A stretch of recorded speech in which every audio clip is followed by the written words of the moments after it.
Assalamualaikum warahmatullahi wabarakatuh. Kembali lagi bersama dengan Bapak Wiki dalam mata pelajaran gambar teknik otomotif. Pada video kali ini Bapak akan menjelaskan KD2, yaitu memahami dan membedakan garis gambar teknik sesuai bentuk dan fungsinya. Karena kita ketahui bersama dalam menyajikan sebuah gambar teknik, kita pasti menggunakan banyak jenis garis. Dan masing-masing garis itu memiliki fungsinya masing-masing. Untuk lebih jelasnya, mari kita simak penjelasan berikut ini. Macam garis dan penggunaannya sesuai standar ISO. Dalam standar gambar teknik, dipergunakan beberapa jenis garis yang masing-masing mempunyai arti dan penggunaannya sendiri. Oleh karena itu, penggunaannya harus sesuai dengan maksud dan tujuannya. Macam-macam garis dan penggunaannya sesuai standar ISO. Garis tebal adalah 0,5 mm dengan menggunakan pensil 2B. Dan garis tipis adalah 0,3 mm dengan menggunakan pensil jenis H.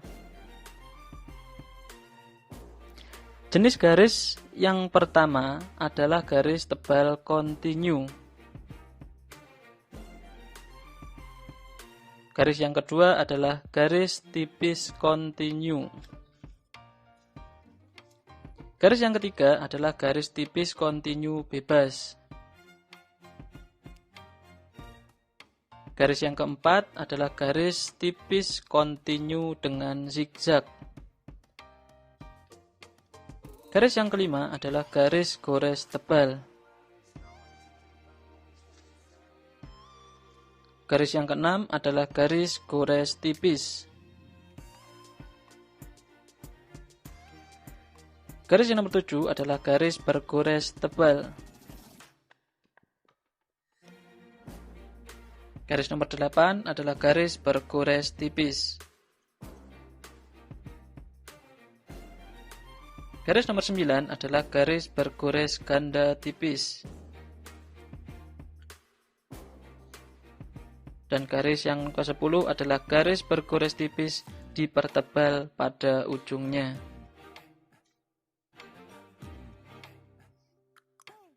Nah, sekarang kita mempelajari penggunaan garis sesuai standar gambar teknik. Yang pertama adalah garis tebal kontinu, yang fungsinya sebagai garis tepi. Ini yang pertama. Kemudian yang kedua adalah sebagai garis nyata atau garis gambar.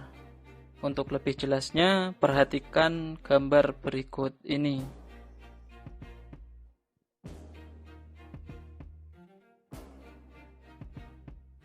Nah, ini adalah fungsi yang pertama, yaitu sebagai garis tepi pada sebuah gambar. Ini juga merupakan garis tepi. Kita ingat, garis tepi nanti mempunyai aturan masing-masing sesuai dengan ukuran kertas gambar. Yang terakhir tadi adalah fungsi yang kedua, yaitu garis nyata atau sebagai garis gambar. Ini juga merupakan garis gambar atau garis nyata. Nah, garis yang kedua adalah penggunaan dari garis tipis kontinu.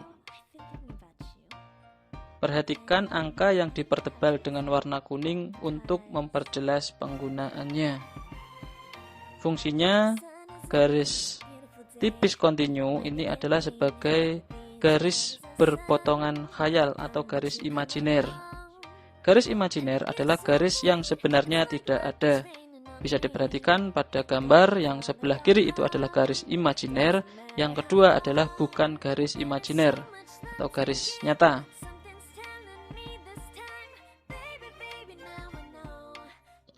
Fungsi berikutnya dari garis tipis kontinu adalah sebagai garis ukur. Jadi ketika kita menggambar sebuah objek, maka objek tersebut perlu diberikan ukuran. Garis ukur ini digunakan garis tipis kontinu. Kemudian fungsi dari garis tipis berikutnya adalah sebagai garis proyeksi. Jadi dalam kita membuat sebuah pandangan atau proyeksi, kita menggunakan garis tipis kontinu. Kemudian fungsinya yang ketiga ya adalah garis bantu ukuran. Selain tadi digunakan sebagai garis ukur, garis tipis juga digunakan sebagai garis bantu ukuran. Fungsi yang berikutnya adalah sebagai garis penunjuk. Jadi apabila kita membutuhkan petunjuk pada objek tertentu, kita gunakan garis tipis kontinu untuk menunjukkannya. Fungsi berikutnya adalah sebagai garis arsir, yaitu fungsinya untuk menandai bidang potongan atau irisan suatu objek.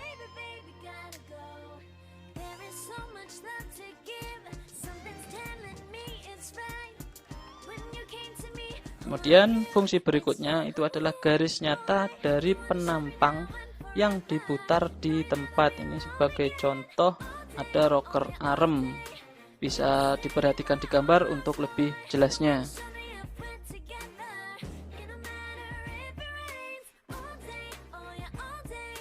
Itu fungsinya yang terakhir itu sebagai garis sumbu pendek. Jadi apabila ada sebuah objek lingkaran dengan ukuran yang kecil, maka kita gunakan garis tipis kontinu sebagai garis sumbu pendek. Nah, demikian tadi fungsi dari garis tipis kontinu. Kemudian sekarang menuju ke garis tipis kontinu bebas dan juga garis tipis kontinu zigzag. Kedua garis ini mempunyai fungsi yang sama, yaitu memutus bagian suatu objek untuk menggambarkan pandangan, potongan, dan irisan terpotong sebagian. Garis ini dibuat dengan tangan tanpa menggunakan alat bantuan. Dalam suatu gambar disarankan hanya menggunakan satu macam model garis ini. Sebagai contoh, perhatikan gambar berikut. Garis berikutnya adalah garis gores tebal dan juga garis gores tipis.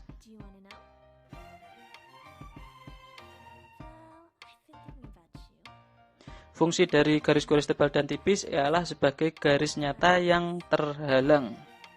Jadi garis nyata yang berada di belakang dari gambar yang lain. Contohnya adalah sebagai berikut.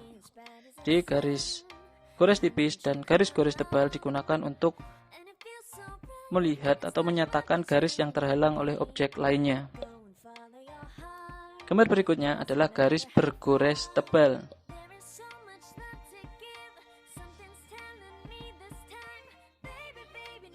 Fungsinya sebagai penanda lokasi bidang potong atau cutting plane.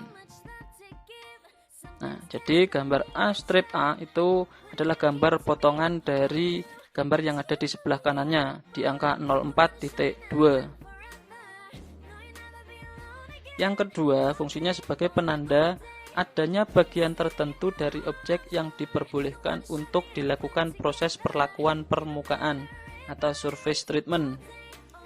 Contohnya, perlakuan panas heat treatment untuk mengeraskan bagian tertentu dari benda proses pelapisan permukaan. Di gambar 04.2 yang sebelah kanan, itu adalah proses perlakuan heat treatment.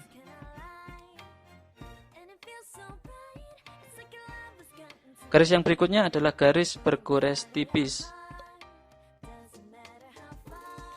Fungsinya yang pertama sebagai garis sumbu, yang kedua sebagai garis simetri, dan yang ketiga sebagai garis lintasan.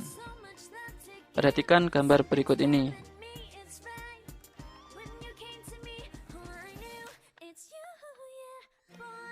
Ini fungsi yang pertama sebagai garis sumbu. Ini juga sama pada gambar yang kedua. Perhatikan gambar yang ketiga ini. Nah, ini merupakan fungsi yang kedua, yaitu garis simetri. Dan ini merupakan fungsi yang ketiga, yaitu garis lintasan. Kemudian garis berikutnya garis gores tipis yang dipertebal ujungnya.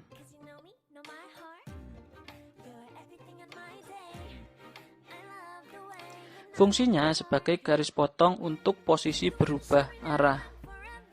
Untuk lebih jelasnya, perhatikan gambar-gambar berikut ini.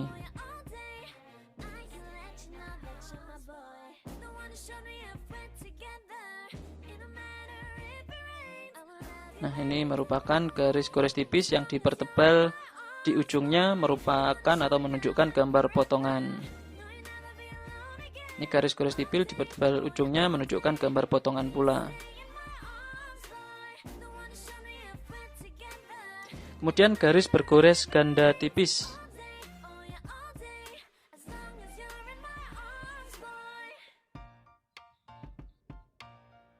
Perhatikan gambar berikut ini.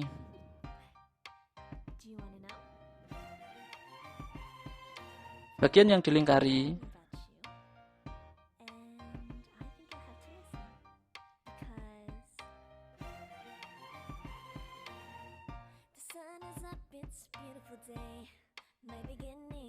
ini merupakan garis benda yang berdekatan.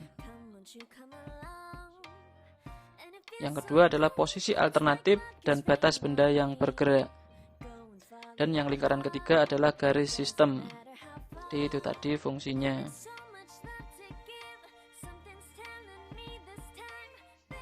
Demikian tadi penjelasan KD2 terkait dengan memahami dan membedakan garis gambar teknik sesuai bentuk dan fungsinya.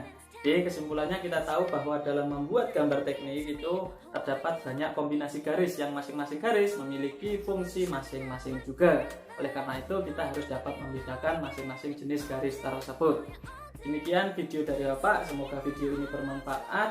Kita ketemu lagi dalam materi berikutnya. Wassalamualaikum warahmatullahi wabarakatuh.